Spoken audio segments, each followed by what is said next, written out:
ఏమైంది స్వామి? ఇది దేవుడు పెట్టిన పరీక్ష కాదు. పసిబిడ్డల మీద దేవుడికి ప్రేముంటుంది కానీ కోపం ఉండదు. వాళ్ళకి ఏ కష్టం రాకుండా ఈ భూమి మీదకి తీసుకురావాలని చూస్తాడు. ఇందులో దేవుణ్ణి నిందించడానికి ఏమీ లేదు. ఇది ఖచ్చితంగా మానవ ప్రయత్నం మాత్రమే. ఒక మనిషి చేసిన ప్రయోగం. దానివల్లనే కడుపులో బిడ్డ బాధపడుతున్నాడు. ఎవరు స్వామి? ఎవరు చేశారు?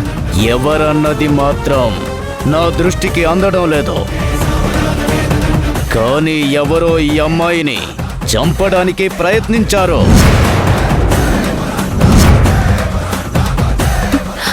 మరిప్పుడు ఏం చేయాలి స్వామి? ఈ ప్రమాదం నుంచి ఈ బిడ్డని ఎలా కాపాడాలి?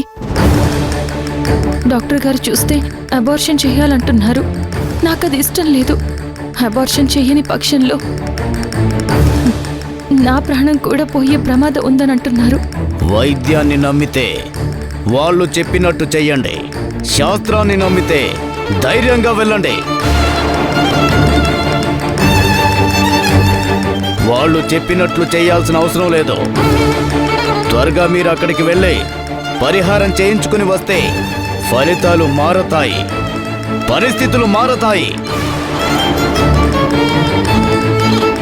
అప్పటి వరకు తనకి ఏమీ కాదు, తన కడుపులో ఉన్న బిడ్డకి ఏమీ కాదు.